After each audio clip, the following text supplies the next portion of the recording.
Welcome to Moussa TV బులెటిన్ల ముందుగా headlines. పరీక్షా pay చర్చ 2026 కార్యక్రమంలో అస్సామీ గమోసాతో విద్యార్థులకు స్వాగతం పలికిన ప్రధాని మోదీ.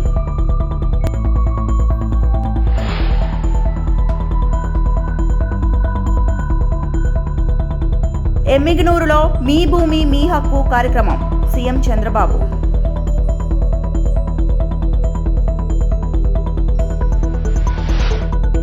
బీసీల అంశంలో బీఆర్ఎస్ కు చిత్తశుద్ధి లేదు. మున్సిపల్ ఎన్నికల్లో ఓటుపై బీసీలు ఆలోచించాలి కవిత. పరీక్షాపై చర్చ 2026 కార్యక్రమం సందర్భంగా ప్రధాని నరేంద్ర మోడీ విద్యార్థులను అస్సామీ సంప్రదాయ వస్త్రమైన గమోసాను అందజేస్తూ హృదయపూర్వకంగా స్వాగతించారు. ఈ సందర్భంగా గమోసా యొక్క సాంస్కృతిక ప్రాధాన్యతను వివరించిన ప్రధాని ఉత్తర భారతదేశం ప్రత్యేకంగా ఈశాన్య రాష్ట్రాల సంస్కృతి సాంప్రదాయాలకు ఇది ప్రతీకగా నిలుస్తుందని పేర్కొన్నారు. मेरा नाम पद्मा है, मैं लद्दाख से हूँ। तो मेरा ये प्रश्न है कि हमारे उम्र के बच्चे को बड़े सपने देखना चाहिए और उन्हें पूरा करने की शुरुआत कहाँ से करना चाहिए सर? सपने न देखना वो तो क्राइम है। सपने देखने ही चाहिए, लेकिन सपनों को गुनगुनाते रहना ये कभी काम नहीं आता है। और इसलिए जीवन में कर्म को प्रधान देना चाहिए। मैं जहां हूं वहां मुझे सफल होना है, तभी मैं आगे जाऊंगा। मैं देखता रहूं और मुझे अगर पेड़ पे चढ़ना ही है तो आम देखता रहूं तो आम नहीं पकड़ता। अब जैसे मान लीजिए हमारा मन कर गया कि मुझे एस्ट्रोनॉट होना है और मुझे चंद्रमा पे जाना है, तो फिर मुझे पढ़ना चाहिए कि भाई पहले एस्ट्रोनॉट कौन हुए, उनकी बायोग्राफी क्या थी, ये स्पेस होता क्या है। धीरे धीरे उसमें रुचि हमारी बढ़ानी चाहिए। फिर टीवी पे कोई कार्यक्रम है तो उसको खाद देखना चाहिए, तो आपको खाद पानी मिलता रहेगा, हैं, आपको फर्टिलाइजर जिसको कहें मिलता रहेगा, तो वो विचार आपका पनपेगा। औरों को बताने से फायदा नहीं होगा। कभी कभी हम बता देंगे भाई मजाक उड़ाएंगे, ये तो एस्ट्रोनॉट बनने वाला है। तो हमारे मन के सपने पब्लिक नहीं करने चाहिए, लेकिन लीक करके रखने चाहिए। मैं बहुत नर्वस थी क्योंकि मेरा ये लाइफ का पहला एक्सपीरियंस था परीक्षा पे चर्चा पर। बट जैसे प्राइम मिनिस्टर मेरे सामने आते ही అనంతరం విమానయాన రంగంపై పరిశ్రమలతో కీలక రౌండ్ టేబుల్ సమావేశం నిర్వహించారు మంత్రి కింజరపు రామ్మోహన్ నాయుడు. కేంద్ర పౌర విమానయాన శాఖ మంత్రి రామ్మోహన్ నాయుడు కింజరపు బడ్జెట్ అనంతరం విమానయాన రంగానికి సంబంధించి ప్రకటించిన నిర్ణయాలు పరిశ్రమలు సమర్థవంతంగా వినియోగించుకోవాలా చర్యలు తీసుకోవాలనే ఉద్దేశంతో పరిశ్రమ ప్రతినిధులతో కీలక రౌండ్ టేబుల్ సమావేశానికి అధ్యక్షత వహించారు. ఈ సమావేశంలో గౌరవ ప్రధానమంత్రి శ్రీ నరేంద్ర మోడీ నాయకత్వంలో దేశీయ విమానయాన తయారీ రంగానికి ఇస్తున్న బలమైన ప్రోత్సాహం, అధిక విలువైన ఉపాధి అవకాశాల సృష్టి పట్ల పరిశ్రమ వర్గాలు తమ ప్రశంసలు వ్యక్తం చేశాయి.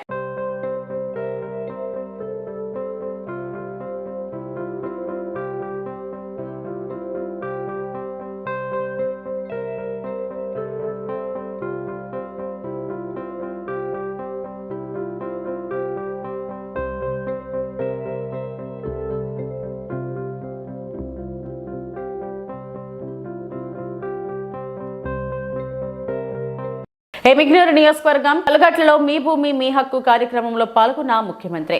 ఎమ్మిగనూరు నియోజకవర్గంలోని కలుగట్లు గ్రామంలో నిర్వహించిన మీ భూమి మీ హక్కు కార్యక్రమంలో ముఖ్యమంత్రి చంద్రబాబు నాయుడు పాల్గొన్నారు. ఈ సందర్భంగా భూములకు సంబంధించిన హక్కుల సమస్యలను శాశ్వతంగా పరిష్కరించడమే ప్రభుత్వ లక్ష్యమని ముఖ్యమంత్రి స్పష్టం చేశారు.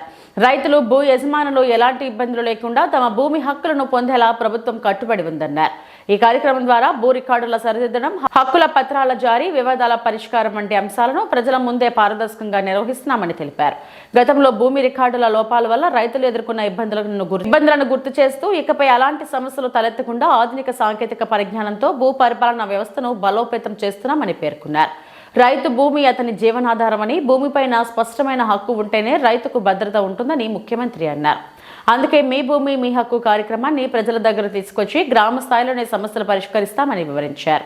ఈ కార్యక్రమంలో స్థానిక ప్రజాప్రతినిధులు, అధికారులు, రైతులు పెద్ద సంఖ్యలో పాల్గొన్నారు. ఒక రైతు తన బిడ్డల్ని ఎంత ప్రేమిస్తాడో భూమిని అంతే ప్రేమిస్తాడు. నిద్ర లేస్తే భూమి దగ్గరికి పోకపోతే, భూమిని చూడకపోతే రాత్రి నిద్ర రాదు. దేశానికి తిండి పెట్టింది రైతు, అన్నదాత. కరోనా అప్పుడు అందరూ హాలిడే తీసుకున్నారు, కానీ మా రైతులు మాత్రం హాలిడే తీసుకోకుండా దేశానికి అన్నం పెట్టింది రైతన్న అని చెప్పి మరొకసారి విజ్ఞప్తి చేస్తున్నా. ఆ అనుబంధం ఎవరు చెరపలేనిది. మన రాష్ట్రం వ్యవసాయ ఆధార రాష్ట్రం. దీనివల్ల ఎక్కువ మంది భూమిపైనే ఆధారపడతారు. నేను అందుకే స్పష్టంగా ఆలోచించాను. ఒకటి, మీ భూమి. మళ్ళీ నేను విషయాలు చెప్తాను. దానికి కావలసిన నీరు ఇవ్వడం, అదేవిధంగా సాగు కూడా. ఎందుకంటే మనం అందరం గుర్తుపెట్టుకోవాలి, నిన్న కూడా ఒక మీటింగ్ పెట్టుకొని, సాగునీటి సంఘాల మీటింగ్లు పెట్టుకొని నేను ఎక్కడికక్కడ సమీక్షలు చేస్తున్నాను. నా జీవితంలో ఒకటే కోరిక, ప్రతి ఎకరాకు నీళ్లు ఇవ్వాలి.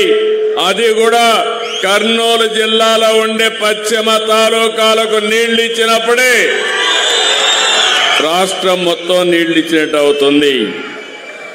అందుకని వివాదాలు లేని భూములు, పుష్కలంగా ప్రతి ఒక్క ఎకరాకు నీరు, లాభాలు తెచ్చే సాగు, రైతు అప్పుల పాలయ్యే సాగు కాదు. పంటల విధానం మారుతా ఉంది, టెక్నాలజీ వచ్చింది.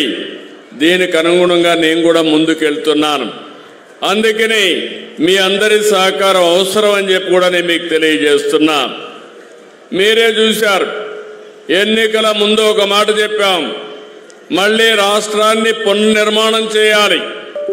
అందుకే కూటమి కట్టాం. నేను, పవన్ కళ్యాణ్ గారు, బీజేపీ నరేంద్ర మోడీ గారు నాయకత్వంలో అందరం కలిసి ఒక కూటమి కట్టాం. ఆ రోజు ఒక మాట చెప్పాను, మీకు అందరికి గుర్తుండాలి, సంక్షేమ కార్యక్రమాలు. బీసీల అంశంలో బీఆర్ఎస్ పార్టీ ఏనాడో చిత్తశుద్ధితో వ్యవహరించలేదని తెలంగాణ జాగృతి అధ్యక్షురాలు మాజీ ఎమ్మెల్సీ కవిత ఆరోపించారు. మున్సిపల్ ఎన్నికల్లో ఆ పార్టీకి ఓటు వేయాలో వద్దో బీసీలు ఆలోచించుకోవాలన్నారు. హైదరాబాద్లో మీడియాతో కవిత మాట్లాడారు. పెద్ద నాయకులు బీఆర్ఎస్ పార్టీని గాలికి వదిలేశారా అని ప్రశ్నించారు. తమ రాజకీయ పార్టీ ఆవిర్భావానికి మంచి ముహూర్తం కోసం చూస్తున్నామని, ఏర్పాటు ప్రక్రియ 3 నెలల్లో పూర్తయ్యే అవకాశం ఉందని ఈ సందర్భంగా కవిత తెలిపారు. ప్రధానంగా భారత రాష్ట్ర సమితికి సంబంధించి ఇవాళ జరుగుతున్నటువంటి మున్సిపల్ ఎన్నికల్లో బుట్టం గారి మాధవరెడ్డి అనేటటువంటి వ్యక్తికి బీఆర్ఎస్ పార్టీ టికెట్ ఇవ్వడాన్ని తెలంగాణ జాగృతి చాలా తీవ్రంగా ఖండిస్తూ ఉన్నది.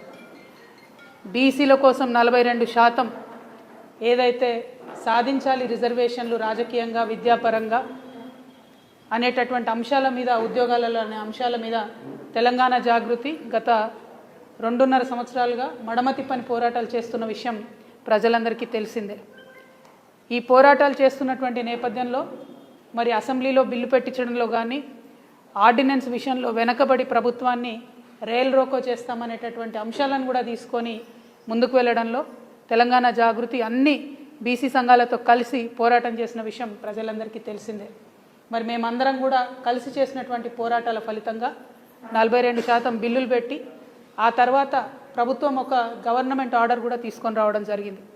ఆ జీవోను ఆపడంలో కీలకమైనటువంటి పాత్ర పోషించింది 2 పిటిషనర్లు. అందులో బుట్టం గారి మాధవరెడ్డి అనేటటువంటి వ్యక్తి ఒకరు.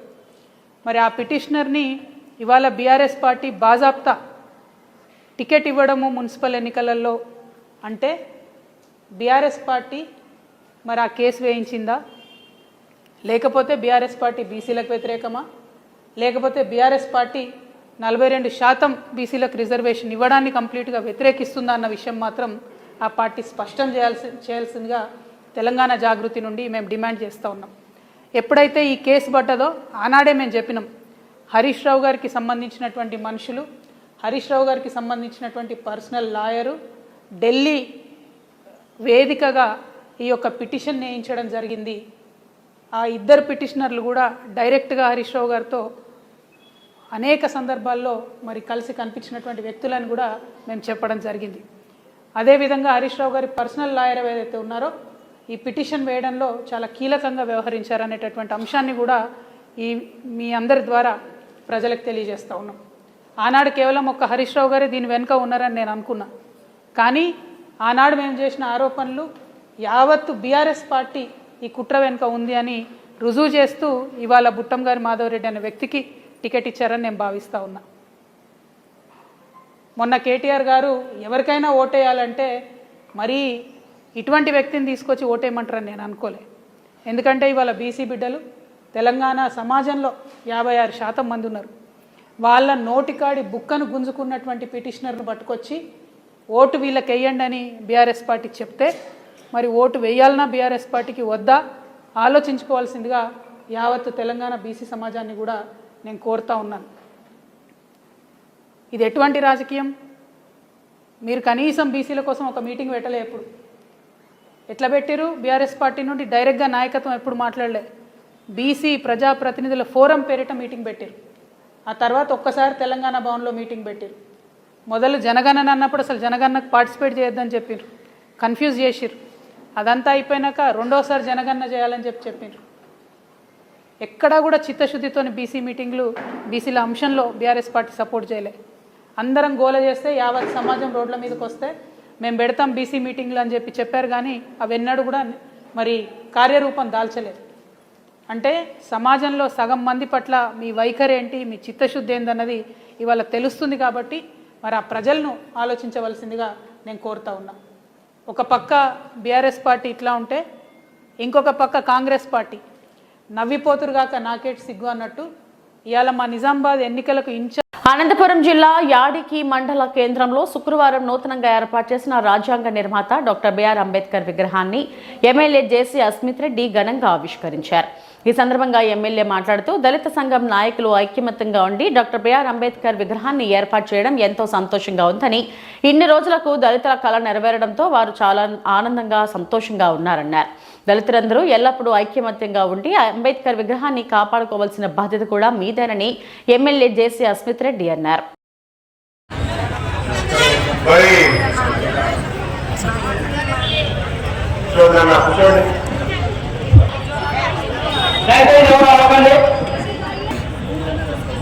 మొట్టమొదటిగా ఇంత మంచి రోజు, ఇంత శుభ రోజు, ఇంత ఆనందమైన రోజు నేను రోజు తొందరగా ఉన్నాను. అది రోజు బాగా ఉంది. కొంచెం కన్ఫ్యూజ్ అయిన డేట్ మన 5వ తేదీ అనుకున్నాము. నా హైదరాబాద్ ప్రోగ్రాము 6వ తేదీని ఫిక్స్ అయింది. అందుకు రోజు తొందరగా ఉన్నాను. ఏమనుకోదండి, చాలా తక్కువ మాట్లాడబోతున్నాను.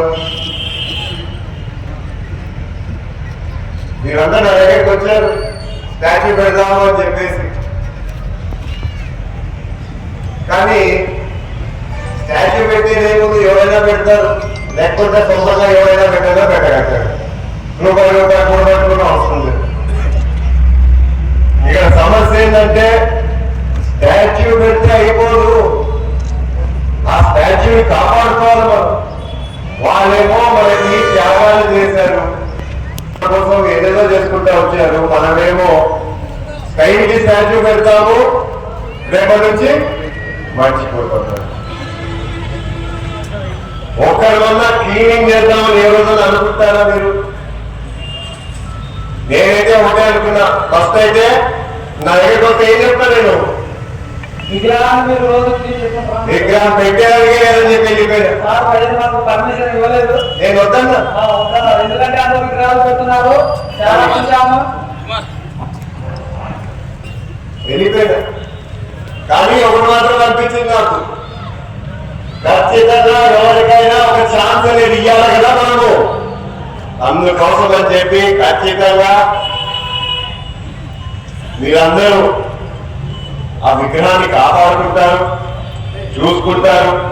మనకి ధైర్యం ఇచ్చిన వాళ్ళకి మనం ఉన్నాము ఇక్కడ, మీరు చేసిన త్యాగాలు ఏది వృధా కాలేదని చెప్పి మీరందరూ కాపాడుకుంటారని చెప్పి ఈ సభాముఖంగా మీ అందరినీ కోరుకుంటున్నాను. దయచేసి ఖచ్చితంగా మీరందరూ ఆ స్టాచ్యూని శుభ్రం చేయడము, కేవలం జయంతి రోజు లేకపోతే ఇంకో రోజు చేయడం కాకుండా మీరు వారం వారము నెలకు ఒకసారి ఖచ్చితంగా దయచేసి క్లీన్ చేసుకోవాలని చెప్పి మీ అందరినీ కోరుకుంటున్నాను. రైట్, థ్యాంక్ యూ, ధన్యవాదాలు. మీరందరూ బాగా ఎంజాయ్ చేయాలా, బాగుండండి అందరూ. రైట్, సెలవు తీసుకుంటా. నేను అన్నట్టుగా నాకు ప్రోగ్రాం ఉంది. అదేవిధంగా నేను లేకపోయినా కూడా మన పెద్దలు కేసీ ప్రభాకర్ రెడ్డి గారు కొంత సేపులో వేదిక చేరుకుంటారు. సో ఖచ్చితంగా ఆయన మీతో టైం స్పెండ్ చేస్తున్నారు. Right, thank you so much. Tirumala శ్రీవారిపై భక్తి విశ్వాసాలు సన్నగిల్లకుండా భక్తుల మనోభావాలు దెబ్బతినకుండా పనిచేస్తానని సీఎంఓ ముఖ్య కార్యదర్శి ముతాడ రవిచంద్ర అన్నారు. టీటీడీ ఈవోగా ఆయన బాధ్యతలు స్వీకరించారు. అనంతరం సతీ సమేతంగా శ్రీవారిని దర్శించుకున్నారు. దర్శనం అనంతరం రంగనాయకుల మండపంలో రవిచంద్ర దంపతులకు పండితులు ఆశీర్వచనం అందజేశారు. అదనపు ఈవో వెంకయ్య చౌదరి స్వామివారి తీర్థ ప్రసాదాలను అందజేశారు. భక్తులకు సేవ చేసే అవకాశం ఇచ్చిన రాష్ట్ర ప్రభుత్వానికి సీఎం చంద్రబాబుకు రవిచంద్ర కృతజ్ఞతలు తెలిపారు. భక్తుడిగా తోటి భక్తులకి సేవ చేసే భాగ్యం కలిగింది. వారి సేవ ద్వారా దేవుడి సేవ చేసే భాగ్యం కలిగింది. ఆ అవకాశం ఇచ్చిన ఆంధ్రప్రదేశ్ ప్రభుత్వానికి, గౌరవ ముఖ్యమంత్రి గారికి ధన్యవాదాలు. అందరి నమ్మకాలని నిలబెడతానని, భక్తుల యొక్క నమ్మకాలని, ప్రభుత్వం యొక్క నమ్మకాన్ని ఆ దేవుడు ఇచ్చిన శక్తితో నిర్వర్తించగలనని మనస్ఫూర్తిగా కోరుకుంటున్నాను.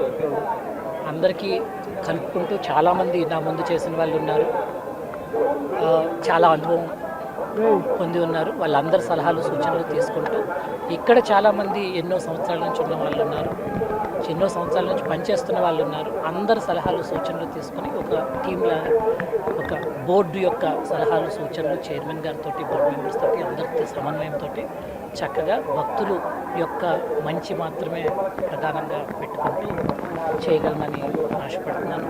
అలా చేయటానికి ఆ దేవుడు ఆశీర్వదిస్తాడని మనస్ఫూర్తిగా కోరుకుంటున్నాను.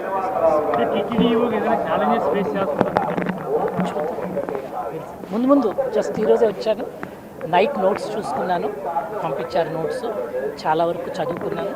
మీటింగ్కి వెళ్ళాక చూసినాక ముందే ఒక భావంతో కాకుండా ఉన్నది ఉన్నట్టు చూసి ఏం చేయాలో ఆలోచించాను. అంటే రాష్ట్ర వ్యాప్తంగా ఈ విషయం సెన్సిటివ్ ఇష్యూగా మారిపోయిన పరిస్థితుల్లో ఈ యోగా ఏ రకమైన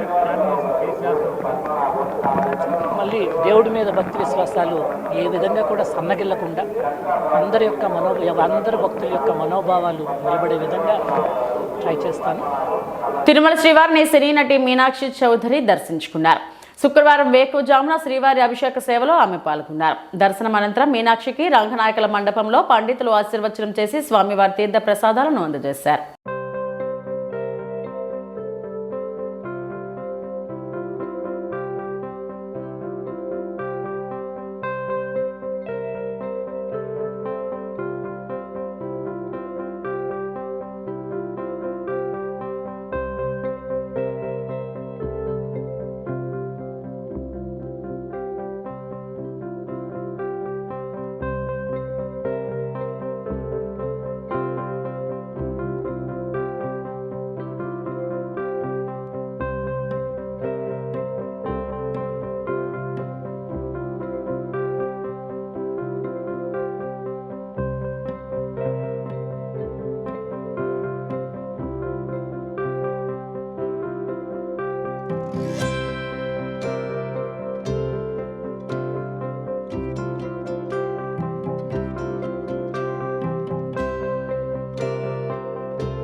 ఇవి ఇప్పటివరకు నా బులెటిన్ అప్డేట్స్. నమస్తే.